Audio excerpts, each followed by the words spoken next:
Hello मेरे future के electronics इंजीनियरों, मैं आपका अनिरुद्ध सर आज आप लोगों के लिए थर्ड सेमेस्टर का एक बहुत ही इंपॉर्टेंट सब्जेक्ट मेजरमेंट लेके आया हूं, जिसका नाम पूरा है इलेक्ट्रॉनिक्स मेजरमेंट एंड इंस्ट्रूमेंटेशन।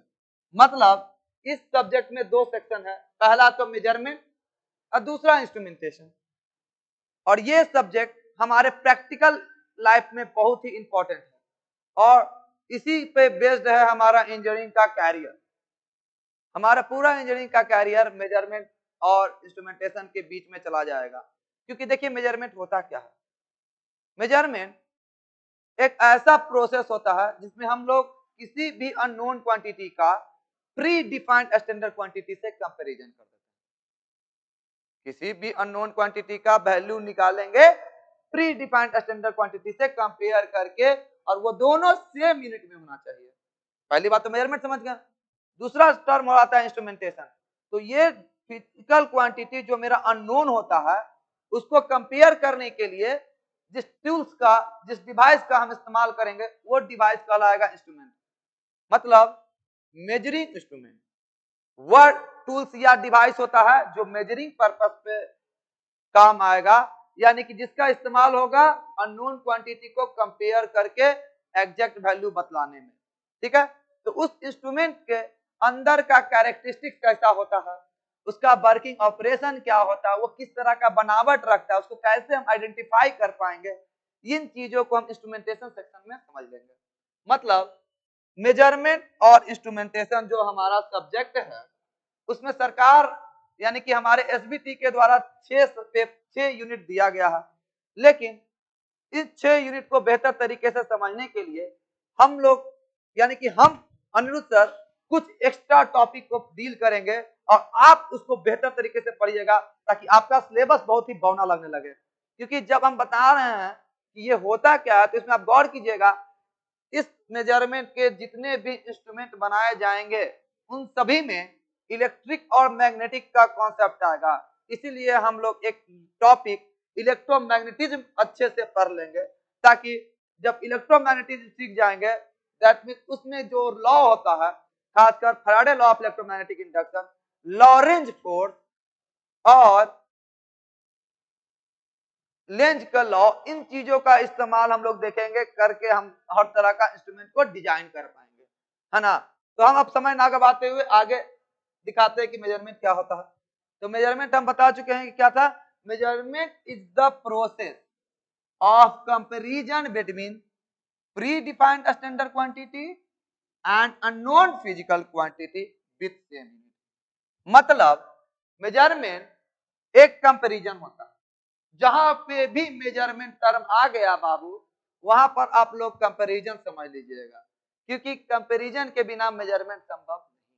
तो मेजरमेंट एक कंपैरिजन है किसी भी स्टैंडर्ड क्वांटिटी के द्वारा अननोन क्वांटिटी को जब हम लोग कंपेयर कर लेंगे, किसी भी अननोन फिजिकल क्वांटिटी को जब प्री डिफाइंड स्टैंडर्ड क्वांटिटी से कंपेयर कर लेंगे, वो भी सेम यूनिट में, उस प्रोसेस को ही हम लोग मेजरमेंट कहेंगे। ठीक है, जैसे यहाँ पर दिखाया जा रहा है एक तराजू, यहाँ पर हम एक बोरा आटा रख दिए और यहाँ पे बटखारा रखने लगे, तो जब वजन मेरा इस बोरा के आटा के बराबर का हम बटखारा रख देंगे तो ये दोनों बैलेंस हो जाएगा और स्थिर हो जाएगा ना।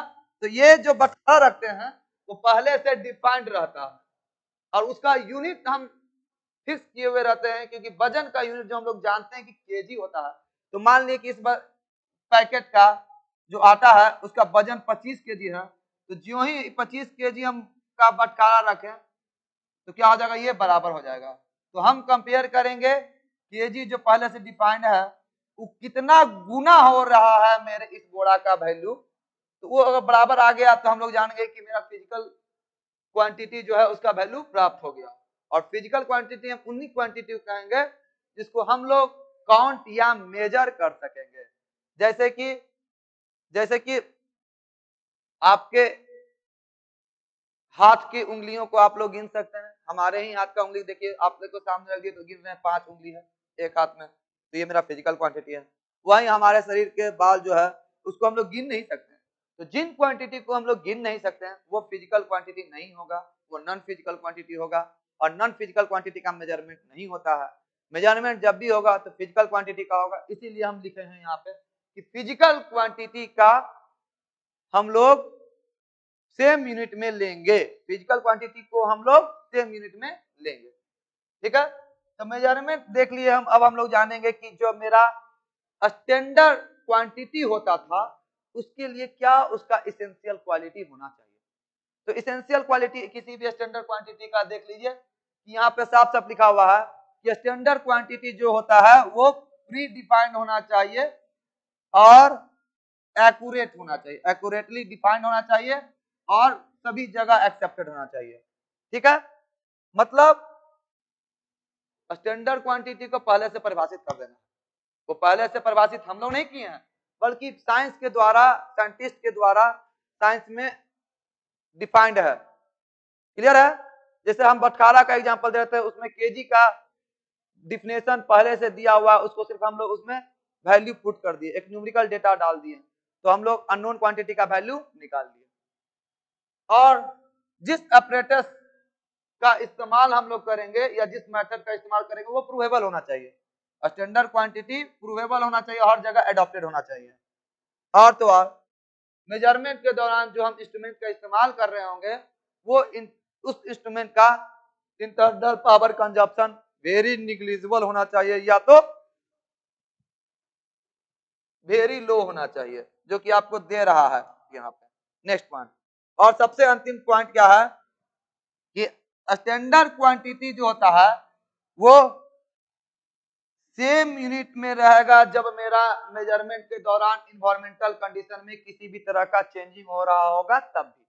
मतलब जब हम मेजरमेंट कर रहे हो और मेजरमेंट के दौरान इन्वायरमेंटल कंडीशन में चेंज हो रहा हो तब भी फिजिकल क्वांटिटी का यूनिट या कैरेक्टरिस्टिक्स में कोई वेरिएशन नहीं होना चाहिए। अब मतलब एटमॉस्फेयर कंडीशन में वेरिएशन का मतलब क्या हुआ यहाँ पे भाई, तो या तो टेम्परेचर में वेरिएशन हो रहा होगा या तो प्रेशर में वेरिएशन हो रहा होगा, फिर भी हमारे फिजिकल क्वांटिटी का यूनिट या कैरेक्टरिस्टिक्स में कोई चेंजिंग नहीं होना चाहिए।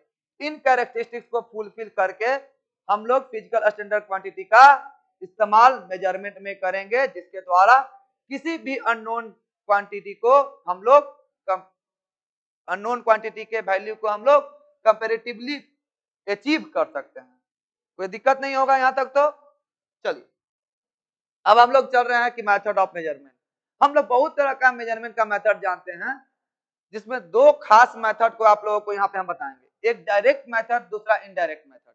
जैसे किसी सर्किट में आपको रेजिस्टेंस को मेजर करना हो तो डायरेक्ट ओम मीटर लगा दीजिए और ओम मीटर रीडिंग मार के दिखा देगा कि इतना ओम का, डायरेक्ट आपको रीडिंग मार के दिखा दिया कि इतना ओम का वैल्यू है मेरे इस सर्किट में, तो इतना रजिस्ट कर रहा है करंट को।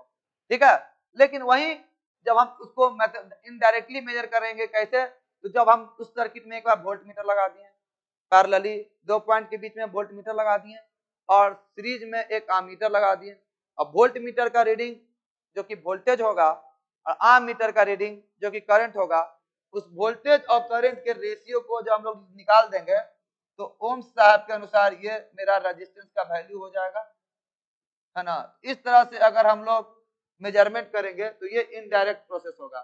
इसको हम लोग बहुत डिटेल में, बहुत ही बारीकी से फिर हम पढ़ेंगे जब सिलेबस स्टार्ट होगा।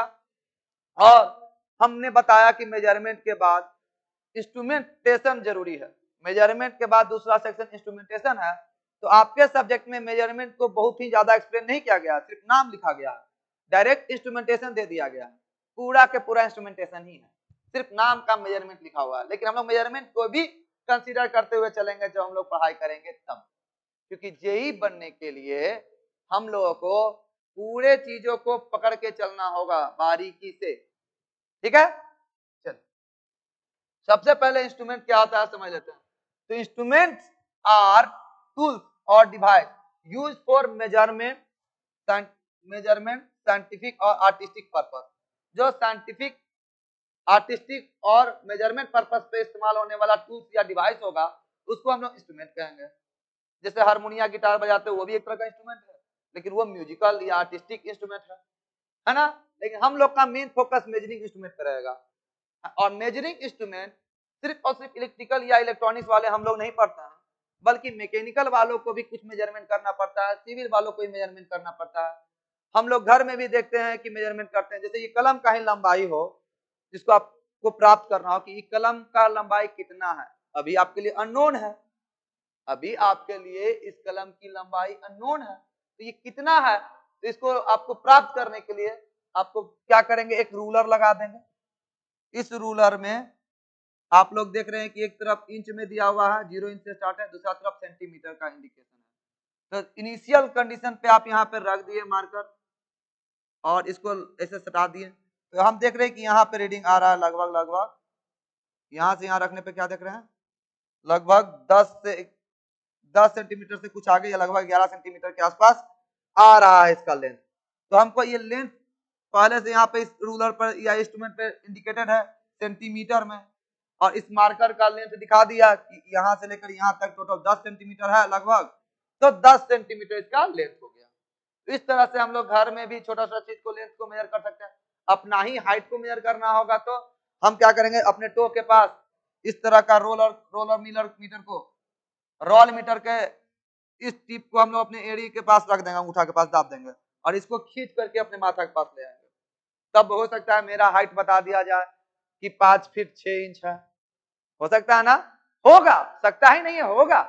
इस तरह से हम अपने अननोन लेंथ को, अननोन हाइट को कंपेयर कर लिए इस मीटर रोल के द्वारा, यानी कि रोल मीटर के द्वारा कर लिया ना। ये सब मेरा मैकेनिकल मेजरमेंट होता था।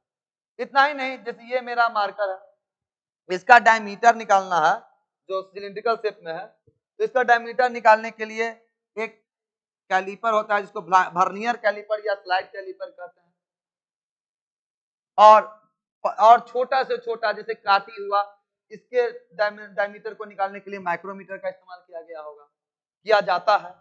और इलेक्ट्रिकल सेक्शन में हम लोग देखेंगे वोल्ट मीटर। ये मेरे इलेक्ट्रिकल सर्किट के 2 पॉइंट के बीच पैरेलली लगा के उस 2 पॉइंट के बीच का वोल्टेज को मेजर करेगा। आप स्टेबलाइजर में देखते होंगे इस तरह का लगा हुआ होता होगा, आपके घर में जो स्टेबलाइजर होगा उसमें बताता होगा कि कितना वोल्टेज है, और आप अपने जरूरत के अनुसार वोल्टेज को स्टेबलाइजर से घटा बढ़ा देते हैं। तो वोल्टेज को मेजर करके ये बताएगा, तभी ना आप जान जाइएगा कि कितना आया, कितना सर्किट में वोल्टेज है। चलिए, उसी तरह से एक आमीटर होता है जो सर्किट के करंट को मेजर करता है, वो भी हमारा शेप देख लीजिए इस तरह का होता है। बस फिजिकली तो इस तरह का होता है, लेकिन इसके अंदर में बनता कैसे कैसे है हमको वो पढ़ना है इस चैप्टर में, उसमें कौन कौन सा इफेक्ट इन्वॉल्व है वो पढ़ना है हमको इस पेपर में। ठीक है, इस पेपर में, इस सब्जेक्ट में हमको ये वोल्ट मीटर कैसे बनता है उसको जानेंगे, मीटर कैसे बनता है उसको जानेंगे। घर में जो बिजली का बिल आता है जिसको हम लोग एनर्जी मीटर कहते हैं, वो आप तो देखे ही होंगे इस तरह का होता है। इसी एनर्जी मीटर को किलोवाट आवर मीटर भी कहते हैं। ये किस तरह से बनता है इसका भी आपको एक चैप्टर दिया गया, कैसे हमारा किलोवाट आवर मीटर यानी कि एनर्जी मीटर बनता है, इस पे हम लोग चर्चा करेंगे। फिर डिफरेंट टाइप का इंस्ट्रूमेंट आप लोग देखते होंगे, है ना, लेकिन इलेक्ट्रिकल या इलेक्ट्रॉनिक्स वाले इंस्ट्रूमेंट को हम लोग अब क्लासिफिकेशन देख लेते हैं कैसे होता है। कि इंस्ट्रूमेंट को हम लोग 2 भाग में बांटते हैं, एक एब्सोल्यूट इंस्ट्रूमेंट, दूसरा सेकेंडरी इंस्ट्रूमेंट। इलेक्ट्रिकल इंस्ट्रूमेंट को या इलेक्ट्रॉनिक्स इंस्ट्रूमेंट को भी हम लोग इसी तरह से क्लासिफाइड करते हैं।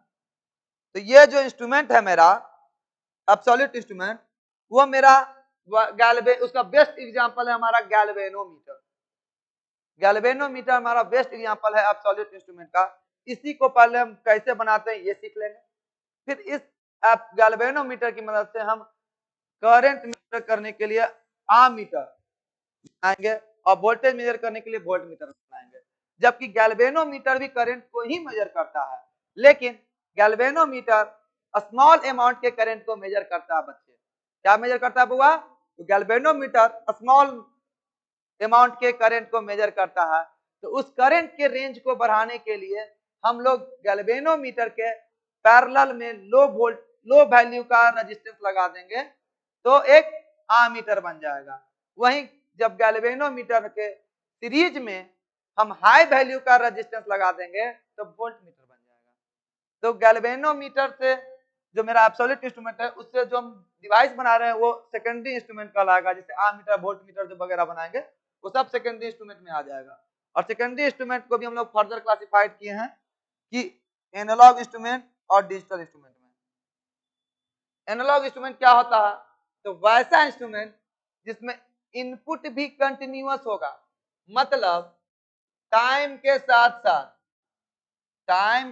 साथ जिस इनपुट सिग्नल का वैल्यू चेंज होते रहे, कंटिन्यू रहे, वो एनालॉग सिग्नल कहलाएगा। इस तरह से कंटिन्यू है टाइम के साथ। जो आप पिछले सेमेस्टर में एसी सुन चुके होंगे, AC alternative current, AC fundamental lesson था FEEE में, और ये आउटपुट भी कंटिन्यूअसली मिलते जाए टाइम के साथ साथ, तो ये मेरा हो जाएगा एनालॉग इंस्ट्रूमेंट। एनालॉग इंस्ट्रूमेंट हो जाएगा। एनालॉग इंस्ट्रूमेंट में इस तरह का कांटा होता है बाबू, इस तरह का कांटा होता है, कांटा डिफ्लेक्टर कह देगा।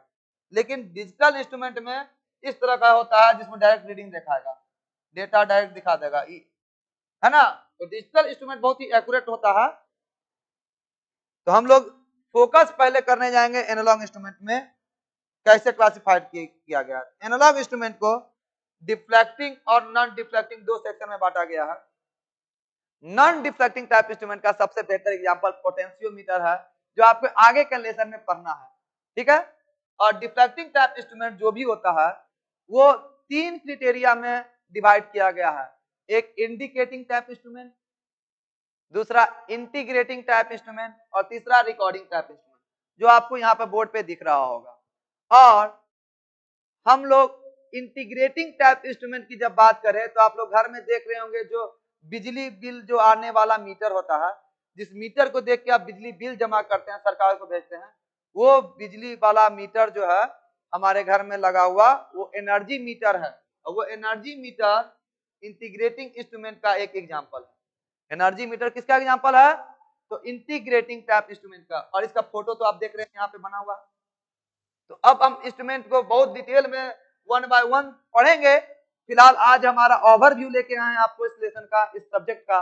तो चलिए आगे हम लोग पढ़ते हैं कि यूनिट 1 में आपको जो पढ़ना है measurement and bridge, basic of measurement and bridge. तो मेजरमेंट का बेसिक तो हम लोग पढ़ेंगे ही, है ना, लेकिन बेसिक में पूरा इंस्ट्रूमेंट का कैरेक्टरिस्टिक भी पढ़ लेंगे हम लोग।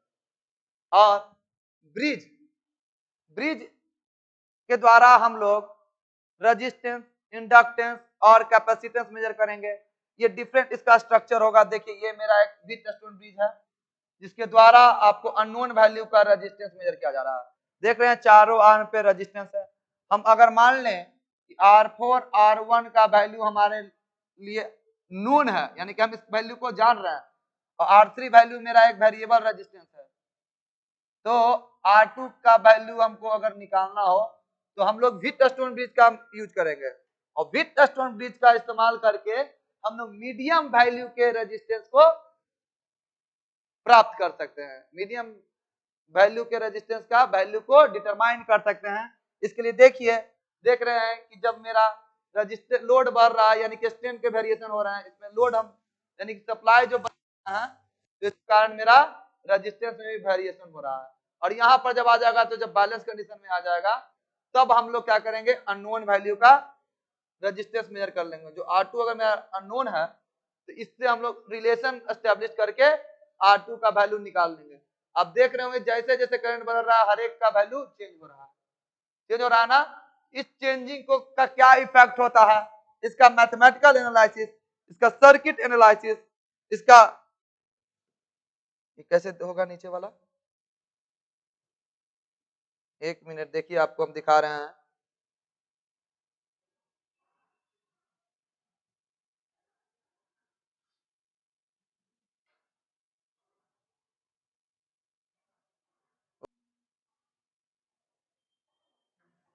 हो गया। हम लोग देख रहे थे कि अगर इसमें जो हम स्ट्रेन दे रहे हैं, यानी कि इस पर प्रेस कर रहे हैं, तो इसका वायर में जो रेजिस्टेंस वेरी कर रहा है, इस तरह से इंडिकेट करके हमको दिखाएगा। और इस तरह से हम लोग व्हीटस्टोन ब्रिज से मीडियम वैल्यू का रेजिस्टेंस को मेजर करेंगे, जो हम लोग आगे सिलेबस में जब आने के बाद इसका पूरा डेरिवेशन के साथ बेहतर तरीके से पढ़ेंगे। सेमेस्टर के साथ जेई का कॉन्सेप्ट विजुअली हम लोग देखेंगे कैसे, और ऑब्जेक्टिव पर पूरा कमांड कीजिएगा। उसके बाद दूसरा क्राइटेरिया का ब्रिज देखिए, एक होता है कैल्विन डबल ब्रिज मेथड। इस ब्रिज से हम लोग लो वैल्यू का रेजिस्टेंस मेजर करेंगे, लो वैल्यू का रेजिस्टेंस मेजर करेंगे कैल्विन डबल ब्रिज के द्वारा। साथ साथ जब हम इंडक्टेंस मेजर करना हो तो हम लोग हाई वैल्यू का इंडक्टेंस मेजर करने के लिए हेज ब्रिज का इस्तेमाल करेंगे, मीडियम वैल्यू का इंडक्टेंस मेजर करने के लिए मैक्सवेल का इस्तेमाल करेंगे। वहीं अगर लो वैल्यू का इंडक्टेंस को मेजर करना हो तो उसके लिए हम लोग एंडरसन ब्रिज का यूज करेंगे। गौर से याद कीजिएगा आप लोग, इंडक्टेंस मेजरमेंट के लिए हम लोग 3 तरह का ब्रिज यूज किए। हाई इंडक्टेंस मेजर करने के लिए Hay's bridge, medium inductance measure करने के लिए Maxwell bridge, low inductance measure करने के लिए एंडरसन ब्रिज। इस तरह के डिफरेंट ब्रिज हम लोग पढ़ेंगे। उसके बाद कैपेसिटेंस मेजर करने के लिए ये डी साउंटी ब्रिज दिया हुआ है, जिसका आपका सर्किट एनालिसिस करने पे प्रैक्टिकली इस तरह का व्यू आएगा, जो हम लोग बहुत डिटेल में बेहतर तरीके से कॉन्सेप्चुअली समझेंगे जब हम इस लेसन में आएंगे तो, ठीक है। और ये पेपर बहुत ही इंटरेस्टिंग और मजेदार है बाबू। दूसरा यूनिट आ जाएगा आपका पोटेंशियोमीटर। देख लीजिए, ये पोटेंशियोमीटर आपका सेकंड यूनिट है, जो बताता है कि 3 टर्मिनल रजिस्टर है जो स्लाइडिंग और रोटेटिंग कॉन्टैक्ट के द्वारा अपने रेजिस्टेंस को वैरी कर सकता है। और ये जो पोटेंशियोमीटर होता है वो मेरा सेल का ईएमएफ निकालने के काम आएगा। पोटेंशियोमीटर का इस्तेमाल हम लोग सर्किट का इंटरनल रेजिस्टेंस, सेल का इंटरनल रेजिस्टेंस मेजर करने में यूज लाएंगे। ये बहुत टाइप का होता है, जिसमें से सबसे पहले आप देख रहे हैं कि स्लाइड बार पोटेंशियोमीटर। कौन सा? स्लाइड बार पोटेंशियोमीटर। इस ये एक तख्ता का बना होता है जिसमें बहुत बार तार को हम लोग लपेटते हैं और इसके तार के मैग्नीट्यूड के वेरिएशन से हम नल डिटेक्शन पॉइंट ला करके इसका किसी भी डिवाइस का यानी कि सेल का या तो ईएमएफ मेजर कर सकेंगे या सेल का इंटरनल रेजिस्टेंस मेजर कर सकेंगे। ये पोटेंशियोमीटर मेरा एक स्लाइड बार पोटेंशियोमीटर आपके सिलेबस में पढ़ना है। फिर पढ़ना है ये पोलर टाइप पोटेंशियोमीटर। और आप लोग देखिए, डरना नहीं है इस सब देख के, कि जब प्रैक्टिस पढ़ाएंगे ना हर एक इलेक्ट्रोमैग्नेटिक थ्योरी, इसलिए हम बोले कि हम पढ़ाएंगे कि सब चीज बहुना लगने लगेगा कि भाई करंट जा रहा है तो यहाँ पे वोल्टेज मतलब मैग्नेटिक फील्ड क्रिएट हो रहा है क्योंकि ये इंडक्टर, तो मैग्नेटिक फील्ड क्रिएट हो रहा है तो फ्लक्स जनरेट हो रहा है। ये सब चीज आप लोगों के लिए बहुत ही आसान हो जाएगा जब पढ़िएगा तो। उसके बाद है पोलर टाइप पोटेंशियोमीटर, जो ऊपर में दिखा, नीचे में दिखा रहे हैं हम लोग एसी पोटेंशियोमीटर। ये 3 पोटेंशियोमीटर आपके सिलेबस में मेंशन है, जिसको हम बहुत ही बेहतरीन तरीके से विजुअलाइज करके पढ़ाएंगे। एकदम विजुअलाइज करके आपको एक एक चीज आ जाएगा। और अगर नहीं आता होगा, फिर भी अगर डाउट होगा तो हम हैं दोबारा एक्स्ट्रा क्लास में भी बताएंगे, मेरा वीडियो भी रहेगा आप लोगों के पास, जिसको आप बार बार देखिएगा और सीखिएगा। तो ये बहुत ही मजेदार पेपर है बाबू। इससे इस पर कमांड हो गया, समझ लीजिए कि आप आधा इंजीनियर तो बन गए, प्रैक्टिकल लाइफ के इंजीनियर बन गए। चलिए, दूसरा चीज होता है मेजरिंग इंस्ट्रूमेंट। इसके लिए हम दिखाएंगे कि कोई भी इंस्ट्रूमेंट बन रहा होगा ना जिसमें मेनली इलेक्ट्रोमैग्नेटिक थ्योरी का कॉन्सेप्ट आ रहा होगा, जिसमें हम लोग देखेंगे कि मैग्नेटिक फील्ड बना रहे हैं। 2 परमानेंट मैग्नेट है, जिसका एक तरफ नॉर्थ पोल है, दूसरा तरफ साउथ पोल है। और नॉर्थ से साउथ पोल को आप लोग देख रहे होंगे कि इधर पैरेलल लाइन ऑफ फोर्स, देखिए ब्लैक कलर का आ रहा है, पैरेलल लाइन ऑफ फोर्स, जिसको हम लोग number of parallel line of force को हम लोग कहेंगे फ्लक्स। और जब इस फ्लक्स में यहाँ पर रखा हुआ क्वाइल को मूवमेंट करवाएंगे तो उसको कहेंगे permanent magnet moving coil. Coil को मूव करवाएंगे तो परमानेंट मैग्नेट मूविंग क्वाइल हो जाएगा। और इस क्वाइल के मूवमेंट से जो इफेक्ट क्रिएट होगा उससे हम लोग आमीटर, वोल्ट मीटर वगैरह बना लेंगे, डिवाइस बनाएंगे।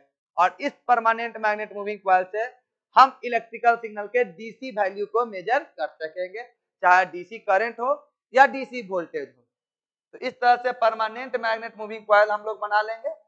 क्लियर है? जिसमें आप लोग देख रहे होंगे इधर करंट जा रहा है, करंट बह रहा है, क्योंकि हम लोग Faraday law of electromagnetic induction में देखे होंगे कि 3 चीज की जरूरत होती है आपको, एक मैग्नेटिक फील्ड की, दूसरा कंडक्टर की, और तीसरा उन दोनों के बीच का रिलेटिव मोशन का। जब दोनों के बीच में रिलेटिव मोशन कर दिए तब कंडक्टर में ईएमएफ इंड्यूस होना शुरू कर देगा और सर्किट में करंट बनना स्टार्ट हो जाएगा। तो उसी प्रिंसिपल का यूज करके हम लोग यहाँ पर देख रहे हैं permanent magnet moving coil instrument है। यहाँ पे क्वाइल को मूव करा रहे हैं और मैग्नेट को हम लोग फिक्स कर दिए हैं यहाँ पे, और यहाँ से हम लोग डीसी को मेजर कर रहे हैं। डीसी मतलब बैटरी सेल लगाए हुए हैं, उसके वैल्यू को मेजर कर रहे हैं, ठीक है। और जब हम कॉइल को स्थिर करके आयरन को मूव करवाएं तो बन जाएगा मूविंग आयरन इंस्ट्रूमेंट।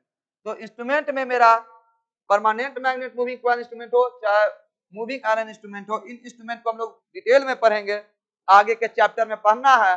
और मूविंग आयरन इंस्ट्रूमेंट हमारा दो तरह का होगा, एक अट्रैक्शन टाइप इंस्ट्रूमेंट होगा जो इस तरह का इसका इंटरनल सर्किट होगा, और आपको डायरेक्ट अगर सर्किट बन के पैक होता है तो इस तरह का देखने को मिलेगा। इस तरह का आपको सर्किट बाजार में मिलेगा और इसके अंदर बना हुआ होता है, इस तरह से डिजाइन किया हुआ था।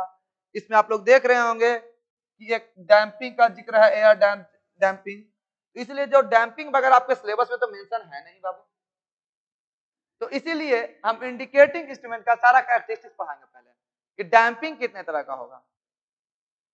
एयर डैम्पिंग पढ़ाएंगे, फ्लूइड फ्रिक्शन डैम्पिंग पढ़ाएंगे, ईडी करंट डैम्पिंग पढ़ाएंगे, फिर बताएंगे किस डैम्पिंग का इस्तेमाल कहां पे होता है। हम यहाँ पे एयर डैम्पिंग देख लिए हैं, कंफ्यूज ना हो जाए, इसीलिए हम सारे damping, torque equation, force equation ये सब पहले ही पढ़ाने के बाद हम लोग सिलेबस में आएंगे।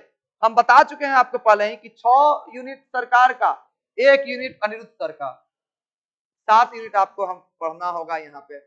अगर अनिरुद्ध सर का 1 यूनिट पढ़ लिए तो बाकी 6 यूनिट सरकार का आपको आसान लगना शुरू हो जाएगा, क्योंकि 6 यूनिट के लिए इन बेसिक कॉन्सेप्ट वही 1 यूनिट में हम दे देंगे, ठीक है। तो उस यूनिट को भी पढ़ना ही होगा।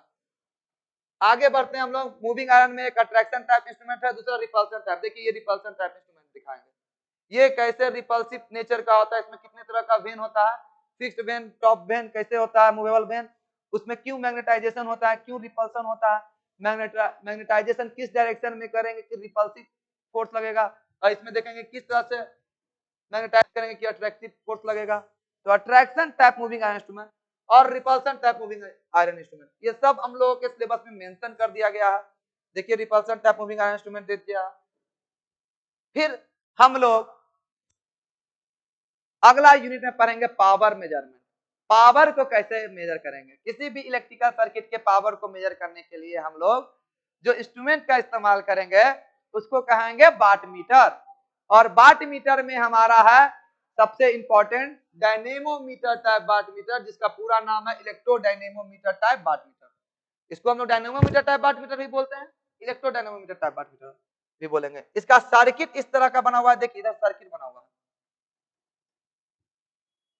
Internal circuit. अब बाहर में मार्केट में आपको इस तरह का डिवाइस बना हुआ रहेगा, वाट मीटर इस तरह का बाजार में मिलेगा, लेकिन लैब वगैरह में इस तरह का रहता है वाट मीटर। और इस वाट मीटर के अंदर में इस तरह का सर्किट बना हुआ होता है, जिसका ऑपरेशन हम देखेंगे। देखिए करंट जा रहा है, कॉइल लपेटा हुआ है, फिर मैग्नेटिक फील्ड बनेगा, कैसे कैसे मूव करेगा, ये पूरा हम लोग पढ़ेंगे पावर मेजरिंग इंस्ट्रूमेंट के नाम पे।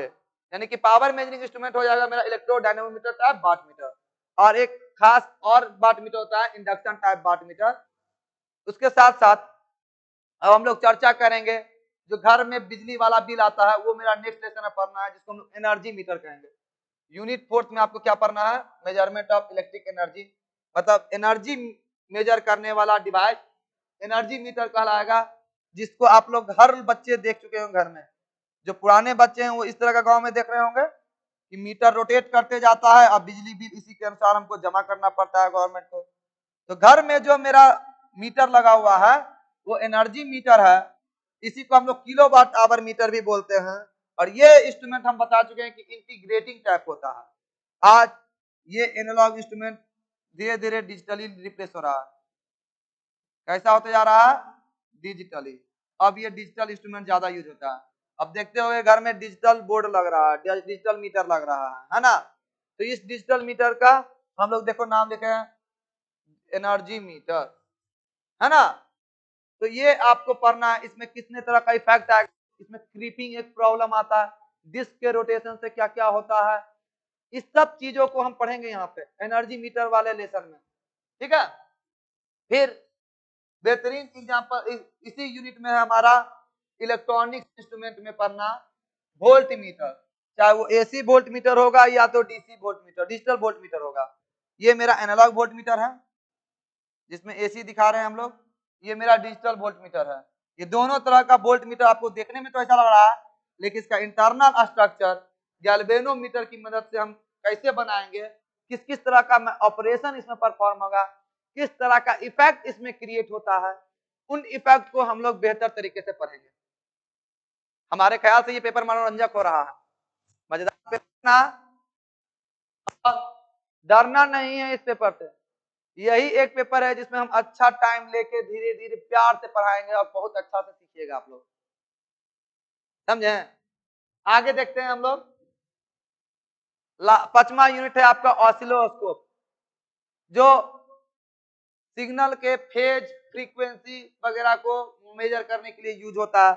हम देख रहे हैं कि अगर इसमें इनपुट सिग्नल हम ऐसा दे रहे हैं, तो अगर 90 डिग्री का फेज शिफ्ट अगर हमको आउटपुट मिल रहा होगा, तो यहाँ पर एक पैटर्न बनेगा, एक ग्राफ बनेगा, जिसको लिसाजो साहब बताए थे।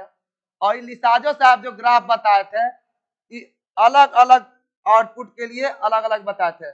यहाँ पर हम जब देख रहे हैं कि इनपुट आउटपुट से 90 डिग्री का फेज शिफ्ट पे है, तो सर्कुलर ग्राफ बनेगा। कैसा ग्राफ बनेगा? तो सर्कुलर। उसी तरह से आप देखिएगा कि जब 180 डिग्री का होगा तब कैसा बनेगा, 45 डिग्री का होगा तब कैसा बनेगा, और जब ग्राफ बना हुआ है तो हम फेज और फ्रीक्वेंसी कैसे कैलकुलेट करेंगे। इन चीजों को हम लोग ऑसिलोस्कोप लेसन में पढ़ेंगे। और ये जो पैटर्न बन रहा है, उस पैटर्न को हम लोग लिसाजो पैटर्न कहते हैं। तो लिसाजो पैटर्न का भी एनालिसिस अच्छा से करेंगे। और इस डिवाइस को, जो ऑसिलोस्कोप नाम लिखा हुआ है, इसका पूरा नाम है कैथोड रे ऑसिलोस्कोप। फिर एक होता है डीएसओ भी होता है, जो आजकल एडवांस वर्जन में यूज होने लगा है। तो कैथोड रे ऑसिलोस्कोप का हार्ट माना जाता है सीआरटी को, जो आपके सिलेबस में मेंशन है। ऐसी सीआरटी को बोलते हैं कैथोड रे ट्यूब। और इसी ट्यूब का वर्किंग प्रिंसिपल के आधार पे हम लोग पूरे तरीके से कैलकुलेट करेंगे, इसको ऑपरेशन को समझेंगे, और लिसाजो पैटर्न को समझने के बाद हमारा ये टॉपिक बहुत ही आसान होगा। इसमें आप देख रहे होंगे कि इतना तरह का नोड है, किस तरह का नोड किस तरह की का काम में आएगा, ये बताएंगे। और तो और इसी लेसन में एक लेसन है मल्टीमीटर, जहाँ पे बहुत सारे कामों में उसका इस्तेमाल कीजिएगा। करंट भी मेजर कर लीजिएगा, वोल्टेज भी मेजर कर लीजिएगा मल्टीमीटर से।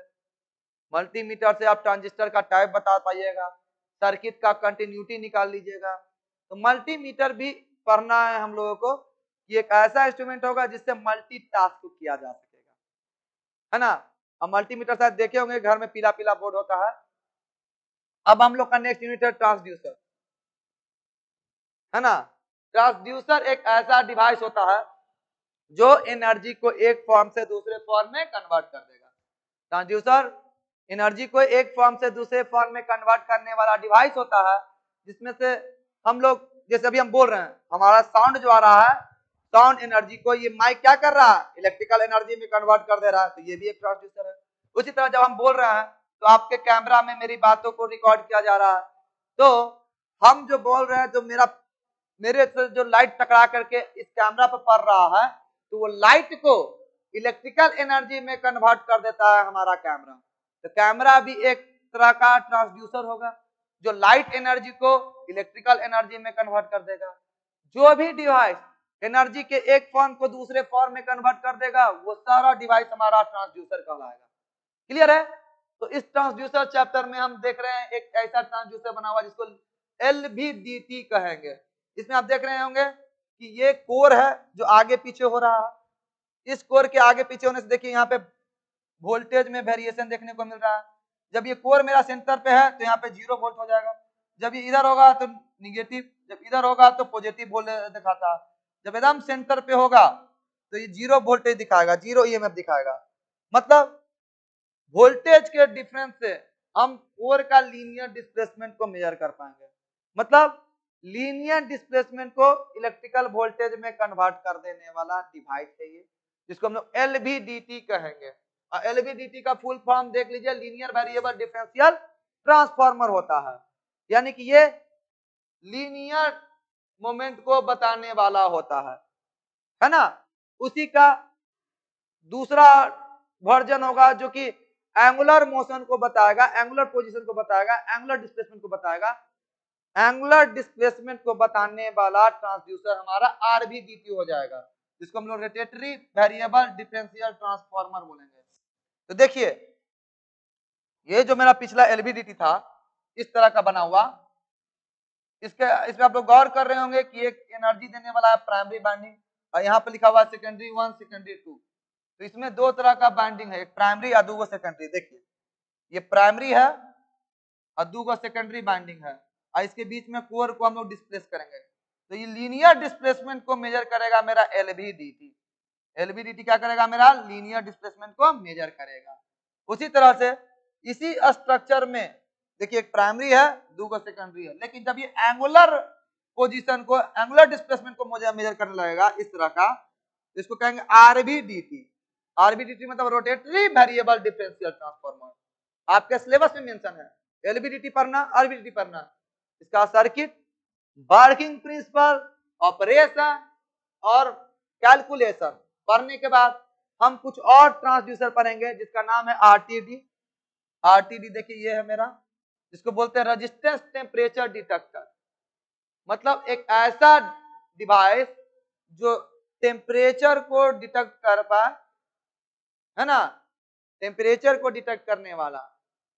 और रेजिस्टेंस के जब टेम्परेचर डिटेक्ट करेगा तो उसके रेजिस्टेंस में वेरिएशन होगा, इसीलिए इसका नाम रखा है रेजिस्टेंस टेम्परेचर डिटेक्टर आरटीडी। फिर हम लोग पढ़ेंगे थर्मोकपल और थर्मिस्टर। इसका अगर प्रैक्टिकल देखना होगा तो आप कमेंट कीजिएगा, थर्मिस्टर का हम प्रैक्टिकल वाला लिंक वीडियो क्लास में एप्लीकेशन में डाल देंगे कि थर्मिस्टर से कैसे हम लोग प्रैक्टिकल करेंगे, ऑसिलोस्कोप से कैसे प्रैक्टिकल करेंगे, ये सब हम लोग वीडियो भी बोलिएगा तो हम लोग डलवा देंगे इस साइट पे, है ना। और हम लोग करेंगे भी प्रैक्टिकली, थोड़ा सा प्रैक्टिकल भी जानेंगे कि किस तरह से हम लोग थर्मिस्टर टेम्परेचर को सेंस करके रेजिस्टेंस को वैरी कराएगा। थर्मिस्टर एक ऐसा डिवाइस होता है जो टेम्परेचर को सेंस करके इस डिवाइस के रेजिस्टेंस को वैरी कराएगा। ये भी एक ट्रांसड्यूसर ही है। और थर्मोपाइल, लिक्विड थर्मामीटर वगैरह वगैरह बहुत सा ट्रांसड्यूसर हम लोग को पढ़ना होता है, जिसमें जो आपके सिलेबस में दिया हुआ है उस सिलेबस को हम लोग मेंशन करते हुए इन जो कंपैरेटिवली हम लोग पढ़ेंगे। फिर आरटीडी का, थर्मोकपल का और थर्मिस्टर का कंपैरिजन पढ़ के इस तरह से हम लोग का ये सिलेबस खत्म हो जाएगा। फिर हम लोग सिलेबस खत्म करने के बाद अच्छे तरीके से रिवीजन करेंगे, बार बार प्रैक्टिस करेंगे, जेई का ऑब्जेक्टिव बनाएंगे। और इस सब्जेक्ट को पढ़ने के लिए आप लोग किताब जरूर खरीदिएगा। और किताब खरीदने के लिए हम कह रहे हैं इसलिए क्योंकि इसका कंटेंट जो हम देंगे वो तो बहुत ही अच्छा रहेगा, सफिशिएंट रहेगा, लेकिन अगर अपने पास भी आपके पास किताब रहेगा तो मजा आएगा आपको ऑब्जेक्टिव बनाने में, है ना। हालांकि ऑब्जेक्टिव वगैरह हम लोग देने का कोशिश करेंगे, देते जाएंगे सब चीज। और इसमें रिकमेंडेड बुक क्या होगा, तो एक इलेक्ट्रिकल वालों को हम जेबी गुप्ता बोल देते थे, लेकिन इलेक्ट्रॉनिक्स के लिए जो आपके सिलेबस में मेंशन है ना, सबसे बेस्ट बुक में आपके मेरे नजर में एके साहनी जी का है। एके साहनी जी का बुक सबसे बेहतर है आपके सिलेबस के अनुसार। आपके सिलेबस के अनुसार सबसे बेहतर बुक है एके साहनी जी का। और अगर पूरा कॉन्सेप्ट लेना चाहिए तो जेबी गुप्ता भी ले सकते हैं, ठीक है। दोनों किताब खरीदने में अगर एक बार महंगा लग जाए तो एके साहनी कोशिश कीजिएगा खरीद लेने का, ठीक है। लेकिन हम पढ़ाएंगे दोनों किताब का डेप्थ कॉन्सेप्ट, और उस कॉन्सेप्ट को पढ़ने के बाद आप लोग कोई भी कंपटीशन को नहीं छोड़िएगा जिसमें मेजरमेंट आएगा, उसमें आपका एक भी क्वेश्चन नहीं छूटेगा। मेजरमेंट में अभी से सेमेस्टर से ही जेई का तैयारी पे फोकस कीजिए, ठीक है। ये बहुत ही इंपॉर्टेंट पेपर है और हमारा ओवरव्यू हो चुका है इस सिलेबस का। तो ओवरव्यू में जब इतना अच्छा था तो हम लोग इसके अंदर के कंटेंट को कैसा पढ़ाएंगे देखिएगा, अंदर का कंटेंट कितना बेहतरीन होगा वो समझ लीजिएगा। और इसमें कंसिस्टेंट रहना है हम लोगों को। तो जल्दी हम लोग मिलते हैं नेक्स्ट क्लास में, नेक्स्ट लेक्चर में। ओके, नेक्स्ट लेक्चर में हम लोग अपने इंट्रोडक्शन यूनिट को शुरू करते हुए चलेंगे। चलिए, थैंक यू एवरीवन। हंसते रहिए, मुस्कुराते रहिए, आप पढ़ते रहिए।